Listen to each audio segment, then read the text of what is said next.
Mérite artisanal, mérite commercial, mérite touristique, sportif, santé, etc.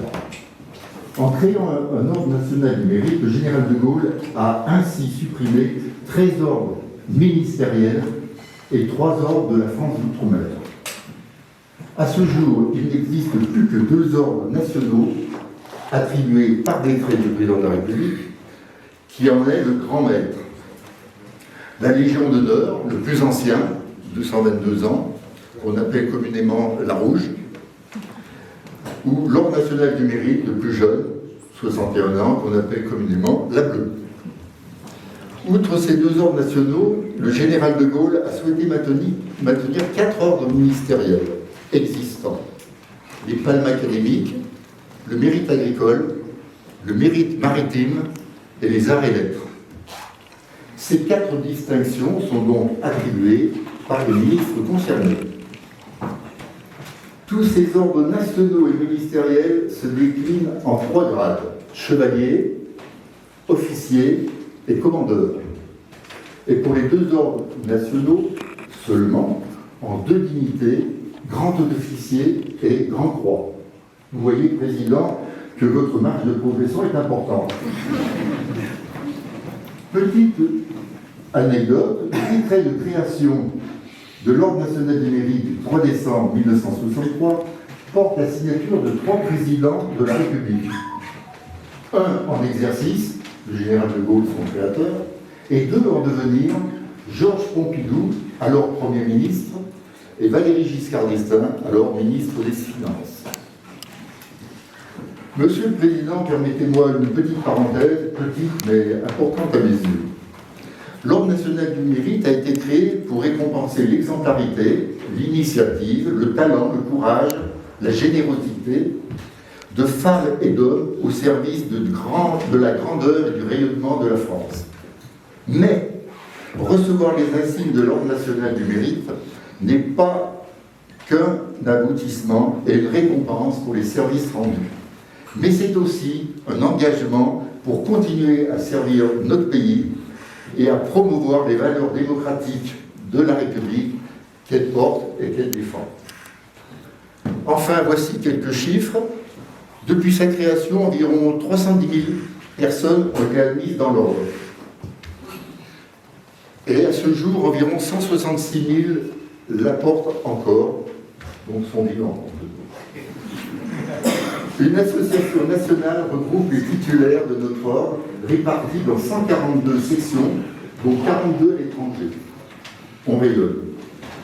Dans l'Inde, nous sommes environ 220 membres et nous menons en particulier de nombreuses actions auprès des jeunes destinées à mettre en valeur et récompenser par des prix leur acte de civisme, de solidarité, leur travail de mémoire, leur engagement citoyen, en un mot, leur mérite.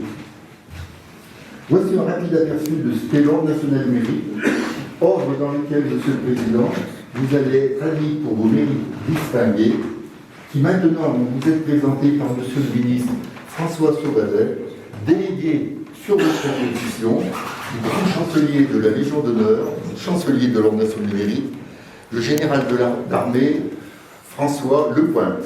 Je vous remercie de votre attention.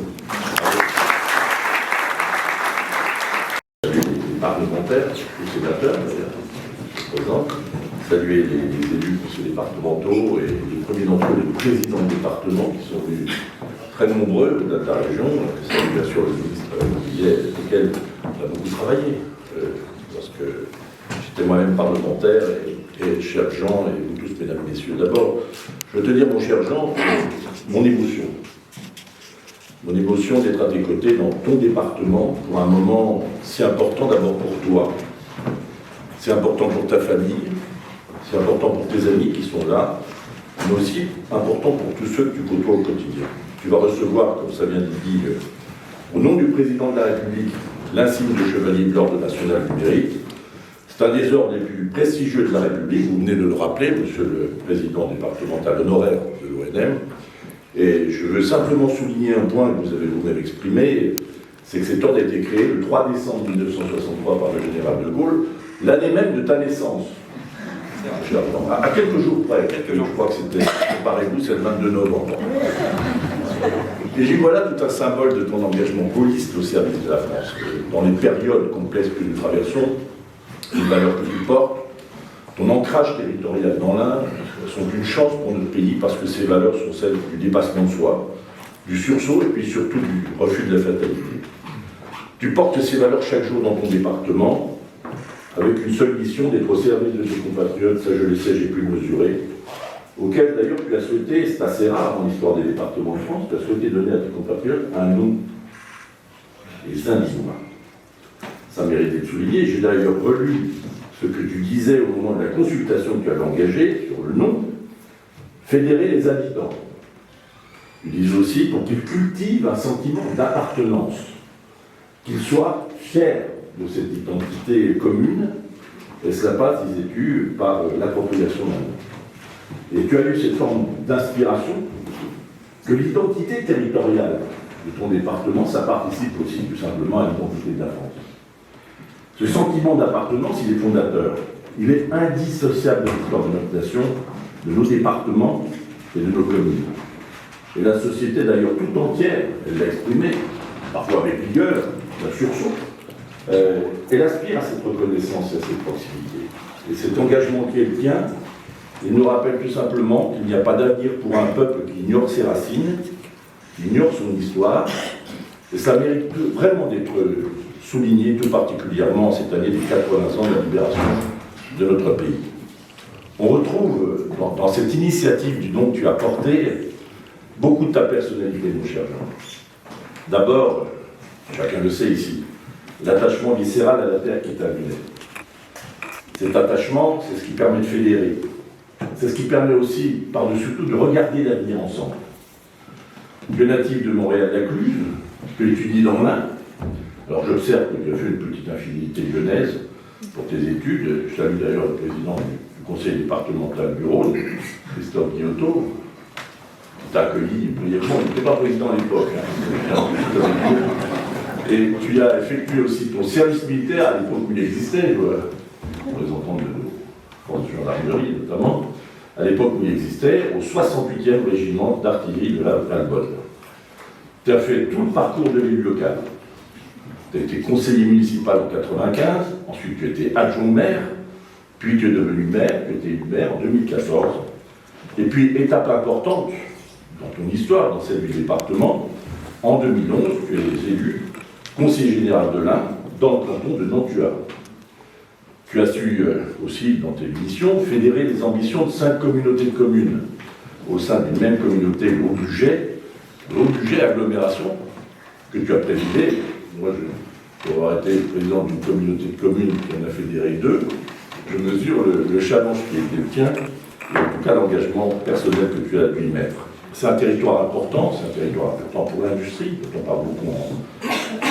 on parle beaucoup depuis plusieurs années, un moment important pour la plasturgie, tu as accompagné, tu as soutenu, et j'ose le mot que tu as transformé cette terre en développant notamment la plastique vallée. Je pense aussi que ton expérience professionnelle, ton sens du contact et de l'objectif, puisque tu travaillais comme... Tu as d'ailleurs fédéré ce qu'on appelle les VRP. Je crois que tu es d'ailleurs le meilleur VRP du département. Ça ne donne pas que tu es fédéré tous les VRP lors de l'association. En tout cas, tout ça t'a servi assurément dans ton parcours. Et je crois vraiment sincèrement que c'est à partir de cette expérience territoriale que tu as forgé ton destin et aussi celui de l'Inde.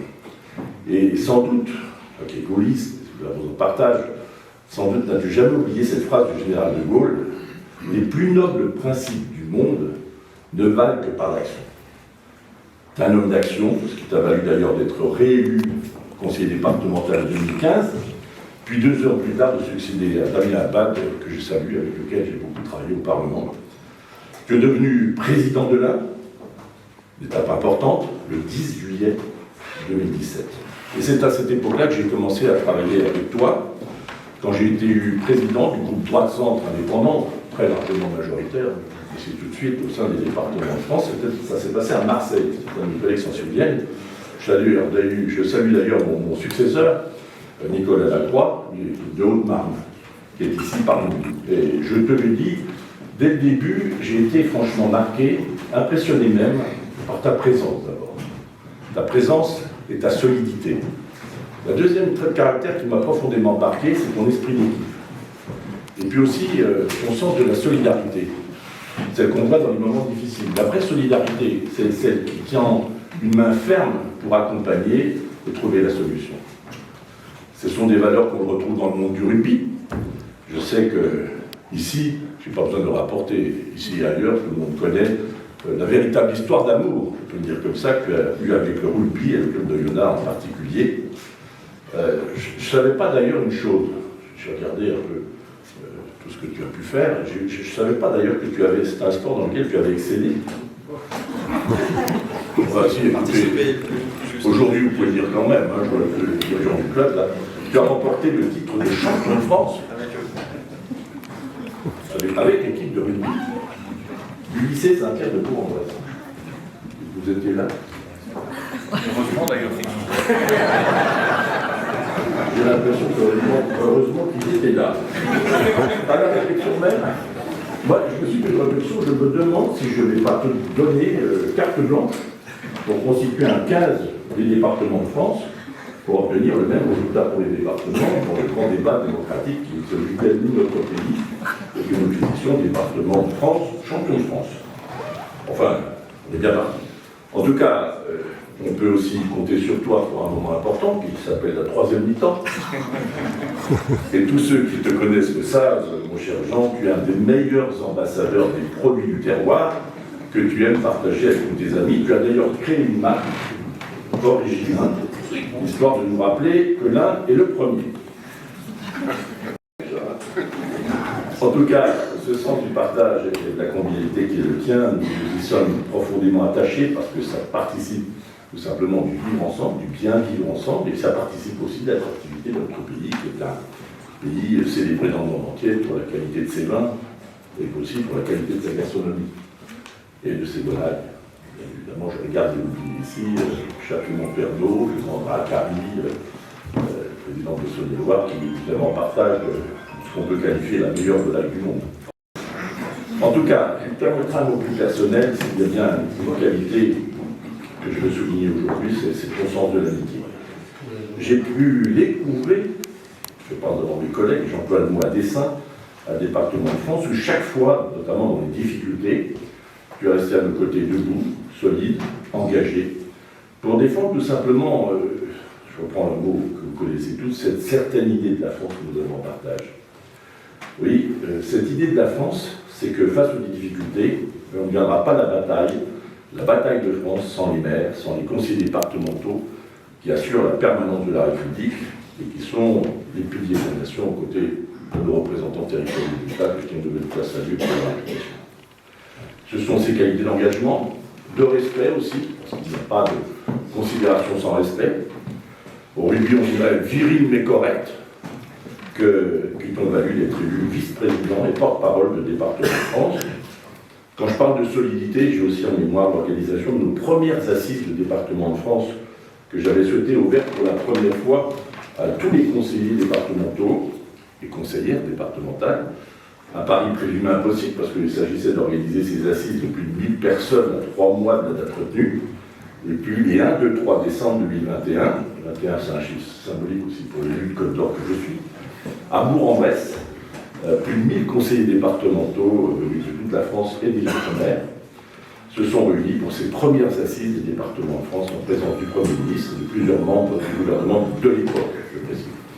Alors merci Jean, oui, je te remercierai jamais assez d'avoir relevé ce défi. Ce jour-là, je le dis comme je le pense, tu as prouvé à la France entière combien non, tu pouvais relever tous les défis pour peu qu'on emprunte deux chemins, celui de la confiance et celui de la détermination. Et c'est le choix qui a toujours été le tien. Je vois David Gouillet salue dans les propos de la confiance et de la détermination. Et c'est le choix qui a toujours été le tien dans l'exercice de tes responsabilités. Un choix de croire au destin de son département, de croire de fait au destin du pays, et d'avoir confiance dans notre capacité à faire face aux difficultés que nous traversons. Parce que j'ai une conviction, et je sais que tu la partages, c'est bien de confiance dont le pays a plus besoin aujourd'hui. Tu es devenu naturellement notre interlocuteur des départements de France auprès de Christian Prudhomme, directeur du Tour de France, qui donne à voir pendant quelques semaines ce que notre pays a de plus beau. Nous en avons tellement besoin. Cher Christian Prudhomme, directeur du Tour de France qui est là, je sais combien tu partages cette conviction de montrer ce beau qui constitue notre pays, la France. Tu sais aussi, Jean, le quiconque, combien la vie politique est difficile, dure parfois.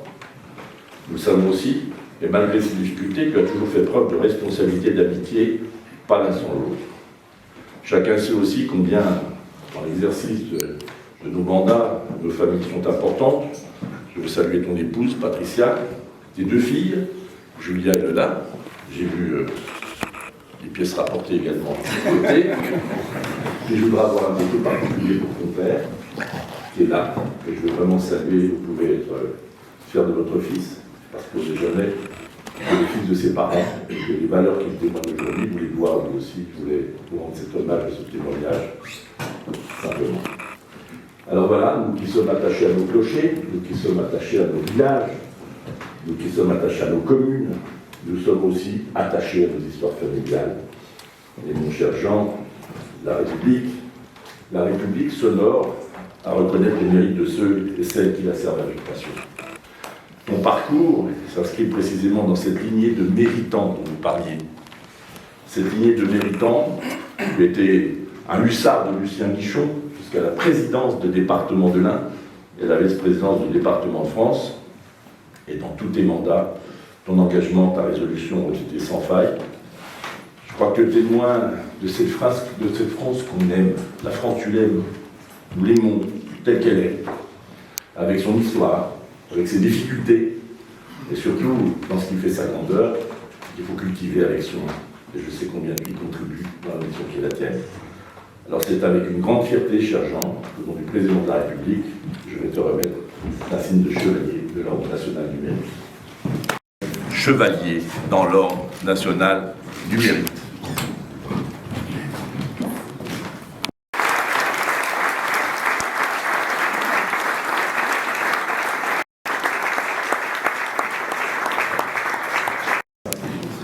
Trop émotif.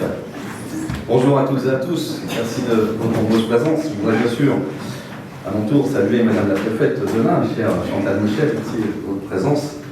Saluer bien sûr mon ami qui est à mes côtés, Monsieur le ministre, président des départements de France et de la Côte d'Or. Le fameux produit en Côte d'Or qu'on goûte souvent. Merci d'honorer de ta présence cette cérémonie et surtout d'avoir accepté de me remettre cette médaille, mon cher François. Saluer bien sûr un autre ministre et champion olympique, mon cher David Douillet, fidèle ambassadeur du sport et de l'Ain, depuis que tu habites chez nous maintenant, on est très fiers. Saluer bien sûr messieurs les sénateurs de l'Ain et du Jura, cher Patrick Chaise, cher Clément Pernaut, messieurs les présidents des départements, mes chers amis qui font vraiment l'honneur d'être ici, qui ont fait des kilomètres, et ça vraiment ça me touche.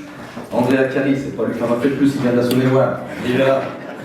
Jean-Marie Bernard, oui, lui il vient de Hautes-Alpes, il est là également. Florian Bouquet, du territoire de Belfort, Jérôme Fassenet, du Jura, Christophe Guillotot, du Rhône, Nicolas Lacroix, de la Haute-Marne, Marc Baudet, du Loiret, et Claude Riboulet, de l'Allier. Merci mes amis les Fessiers.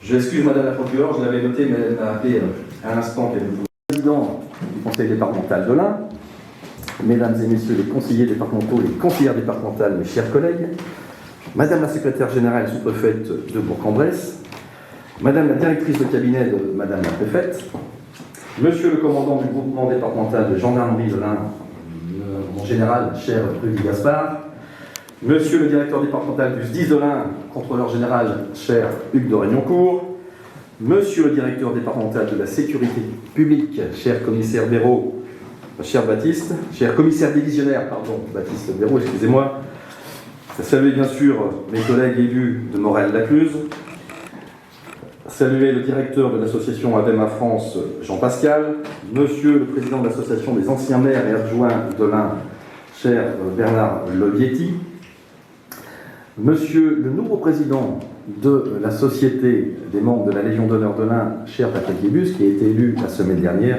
et j'en profite bien sûr pour saluer son prédécesseur, Dr Jean-Paul Labaty, qui fait l'honneur d'être ici, je vous en remercie. Bien sûr, Madame la Présidente de l'Association départementale des membres de l'Ordre national du mérite, chère Françoise Bouvet.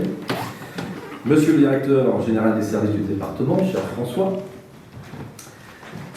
Monsieur le directeur général d'ASO, directeur du Tour de France, mon cher Christian Prudhomme, merci d'avoir fait le déplacement depuis Paris pour venir à cette soirée. Vraiment, c'est un plaisir, un honneur de t'avoir à mes côtés.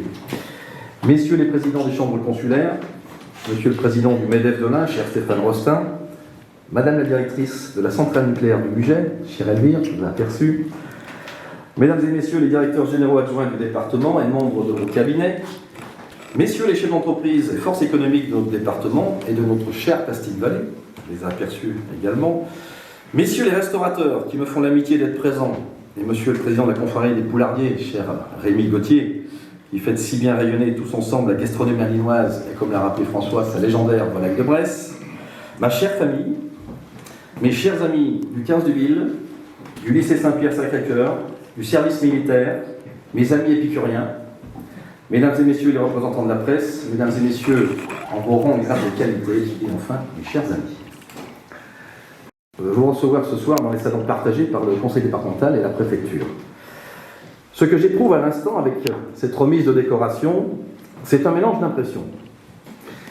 C'est d'abord un sentiment d'honneur, de fierté, d'émotion, entouré de personnalités diverses, d'amis proches, de ma famille, mais non pas un sentiment de travail accompli ou terminé. D'abord un sentiment d'honneur, par celui qui me remet cet insigne, François Sauvadet, député honoraire, que j'admirais à la télévision lors des questions au gouvernement à l'Assemblée nationale, avant de le connaître.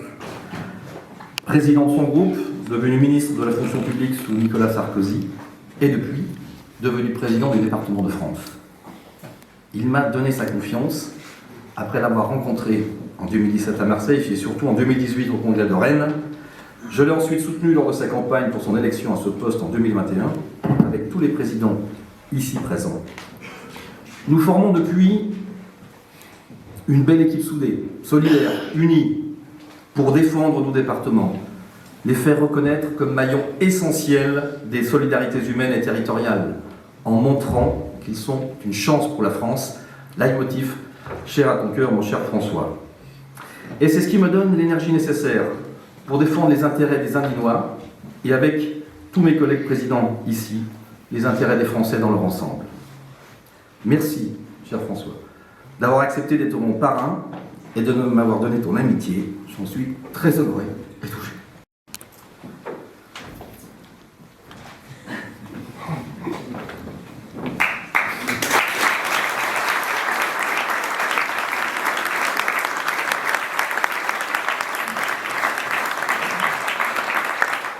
Bien, sentiment de fierté, disais-je aussi, car ce n'est pas quelque chose d'automatique que de recevoir cette distinction lorsqu'on est élu. Cette médaille du mérite, en effet, comme l'a rappelé Daniel Pobel, que je remercie pour son discours d'introduction, a été voulue et créée par le général de Gaulle, alors président de la République, et comme tu l'as rappelé, cher François, dois y voir un signe, l'année de ma naissance. Créée afin de reconnaître les mérites distingués acquis dans une fonction publique, qu'elle soit civile ou militaire. Ce qui veut probablement dire que certaines de mes actions ont été reconnues, et c'est tant mieux, car elles ont toujours été dans le but de répondre à l'intérêt général. Depuis que je suis président de ce beau département de l'Ain, que j'ai chevillé au cœur et au corps, je regarde chaque matin en entrant dans mon bureau, les portraits de Charles de Gaulle et de Georges Pompidou accrochés au mur. Ce sont pour moi les deux très grands présidents de la Ve République qui ont donné un sens à ma vie politique et à mon engagement auprès de mes concitoyens. L'un a libéré la France pendant la guerre et l'a fait respecter dans le monde entier. L'autre l'a modernisé et doté d'équipements et d'infrastructures en avance sur leur temps qui servent encore aujourd'hui. Il est important, me semble-t-il, de rappeler ceux qui nous ont marqués et qui restent à jamais votre fil conducteur tout au long de votre vie. Ces deux grands personnages de l'État en font partie et sont en quelque sorte un peu ma boussole. Je n'oublie pas que cette médaille est aussi la reconnaissance d'un travail individuel, certes, mais aussi d'un travail commun ou collectif, j'insiste. C'est pourquoi je tiens à associer à cette distinction toutes celles et ceux qui m'ont accompagné et permis d'en arriver là. À commencer ici, au département, avec mon directeur général des services, François Geneste, qui a une idée nouvelle à chaque fois qu'il entre dans mon bureau. Les directeurs adjoints qui suivent ce rythme infernal pour répondre à mes demandes et m'aider à concrétiser les projets. Mon cabinet, avec Axel et François-Xavier, qui surchargent mon agenda ne supportant pas un créneau vide. Mon secrétariat, représenté par Cécile, qui sait répondre à mes exigences et me donner des réponses rapides. Mes collègues élus, et en particulier mes vice-présidents, que je remercie encore une fois pour leur soutien et surtout pour leur travail à mes côtés, et à tous les élus de la majorité qui m'ont accordé leur confiance en 2017, puis en 2021, en me choisissant unanimement comme président. Merci également à Damien Abad, mon prédécesseur. Xavier Breton, que j'excuse ce soir, il est retenu, député. Patrick Chaise, sénateur.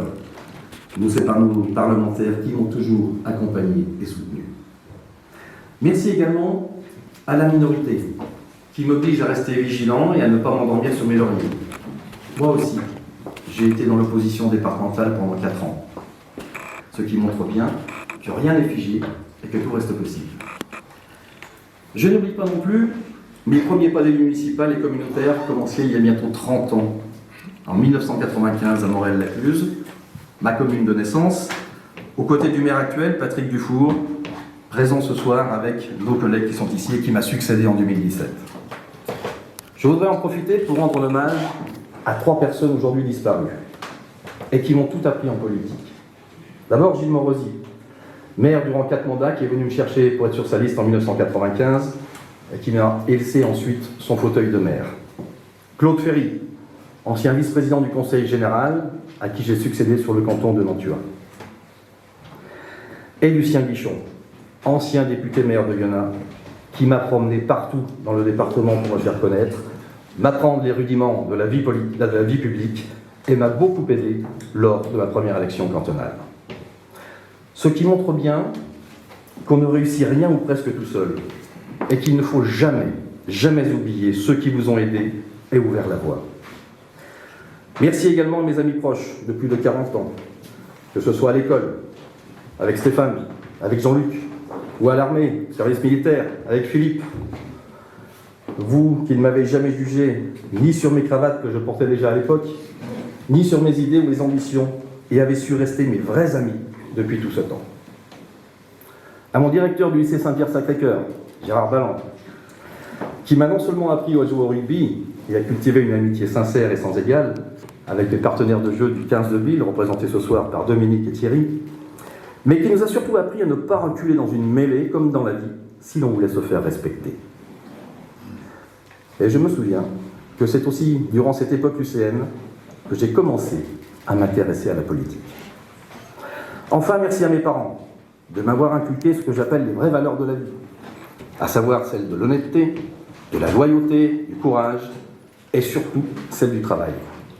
À la maison, on nous apprenait avec ma sœur que l'on n'obtenait que ce que l'on méritait.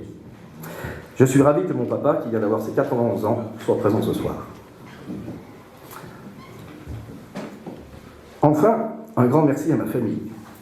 Je veux parler de mon épouse, Patricia, de mon fils jumelle, Lola et Julia, qui m'ont toujours laissé faire les choses comme je voulais ou comme j'en avais envie, sans me freiner, ni m'empêcher, et qui ont supporté mes nombreuses absences, comme lors de repas dominicaux ou d'anniversaires, parce que mes obligations d'élu étaient pour moi prioritaires.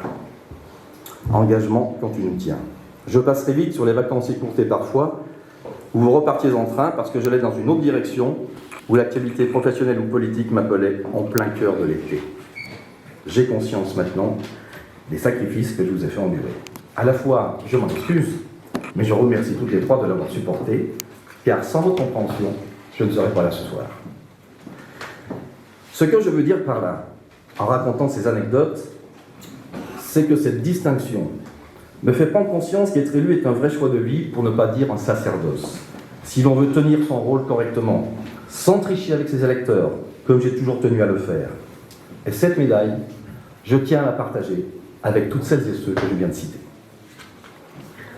Comme le disait Voltaire, célèbre Indinois qui a donné son nom à la ville de Ferney, et que je cite, « Si j'ai fait un peu de bien, c'est là mon meilleur ouvrage. » En tout cas, ce que je fais depuis 30 ans maintenant, en tant qu'élu, je le fais avec cœur, avec passion et avec plaisir, mais aussi avec sincérité, sans me forcer et le plus naturellement possible. Cela m'a permis de faire de belles rencontres, dont votre présence ce soir à tous en est la preuve. Que vous représentiez l'État et ses services, les élus dans l'université, les forces de l'ordre, les représentants de la justice, du droit, de l'éducation, des chambres consulaires, du monde de l'entreprise, qu'elle soit industrielle, artisanale, agricole ou autre, de la gastronomie, du sport amateur comme du sport de haut niveau, de l'événementiel, bref, tout ce qui fait la vitrine et la force de l'Ain, mais aussi de la France, sans oublier mes amis et ma famille. En tout cas, vous l'aurez compris, c'est un signe de l'ONM, je la porterai avec fierté, mais aussi avec reconnaissance pour les personnes qui m'ont accompagné tout au long de mon parcours. Je la porterai surtout avec respect pour le sens que lui a donné son créateur, en expliquant aux plus jeunes ou à toute autre personne qui m'interrogerait les valeurs d'engagement que représente cette distinction. Mon mandat n'étant pas encore terminé, je ne la reçois pas comme une finalité, mais comme un encouragement à poursuivre mon action et mes projets au service de la population. Il y a encore tellement à faire que mon travail ne va pas s'arrêter là. Même si les capacités financières baissent d'une façon vertigineuse dans tous les départements, comme je l'expliquais hier matin en session, en compagnie de Madame la Préfète, ou hier soir, ici même dans ces salons, devant plus de 200 maires. Une dernière fois encore, un grand merci pour votre présence à tous, et en particulier aux personnes qui ont contribué discrètement à ma nomination en cet ordre prestigieux. Je ne les oublierai pas. Je sais qu'elles sont là. Et je la reçois comme la plus belle récompense qu'un élu puisse obtenir. Je conclurai enfin en vous confiant que si vous étiez là ce soir, c'est parce qu'à un moment donné de ma vie, vous avez compté, soit dans ma vie personnelle, soit dans ma vie d'élu, dans mes relations de travail actuelles ou passées. Et vous avoir devant moi, c'est aussi une marque d'amitié, une marque de confiance, de reconnaissance par rapport à ce que vous avez fait, vous aussi, et de respect par rapport à ce que vous représentez à mes yeux. Votre présence à ma remise de décoration avait donc, pour moi, une raison et un plaisir particulier pour chacun et chacune d'entre vous. Il est temps maintenant de passer au buffet et au verre de l'amitié dans le petit salon qui se trouve derrière vous. Ma sœur et moi d'adresser quelques mots à notre papa en ce jour si particulier pour lui, mais également pour nous. Monsieur le Président, papa, c'est avec beaucoup d'émotion que nous sommes tous présents ce soir en ton honneur afin de te récompenser pour ton dévouement dans ta vie politique. Nous t'avons toujours connu, quasiment, depuis que nous pouvons nous en rappeler, comme tu l'as dit, c'était en 95, étant né en 92, c'est vrai que c'est assez cohérent. Avec Lola, nous t'avons connu engagé dans la vie politique et en participant également à tes côtés lors d'actions, lors nous t'accompagnons aux manifestations, en t'aidant à tracter lors des élections électorales, ou également en collant des affiches également, toujours pendant ces mêmes élections électorales, que ce soit présidentielles, cantonales, on a tout fait, on a été à montrer. Nous avons toujours relevé cette passion pour la politique qui t'animait, sans se douter à cet instant du beau parcours qui t'attendait.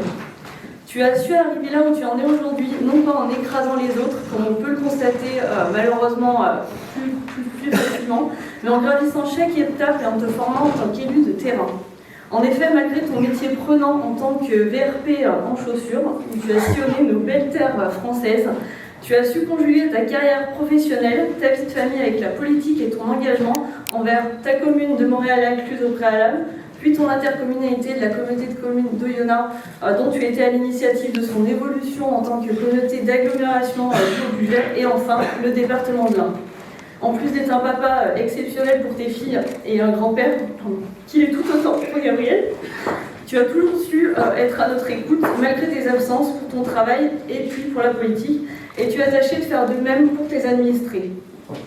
Contrairement au paysage politique actuel, et je pense que peu me contrediront, tu as toujours su faire passer l'intérêt général avant ton intérêt personnel. Papa, tu es un modèle de courage, de droiture, de transparence, de loyauté et de détermination. Ces qualités font de toi un homme politique respectable et respecté, tant ces qualités sont rares dans le paysage politique actuel. Tu sais prendre les décisions qui s'imposent quand il le faut, non pas pour faire plaisir, mais pour tenir le cap de tes objectifs, pour ce beau département qui te tient à cœur et que tu as su faire rayonner depuis ton élection en tant que président. En plus de ton travail remarquable à ce poste, c'est merveilleux de te voir t'épanouir dans ce rôle de président de département avec autant de passion et d'envie. Nous avons tous, les Indinoises et les Indinois, beaucoup de chance de t'avoir. Alors cette médaille qui t'est remise aujourd'hui, elle est amplement méritée et nous sommes tous fiers d'être présents ce jour si particulier pour toi. Donc je t'aime papa, nous t'aimons fort avec Lola et Gabriel et on est fiers de toi.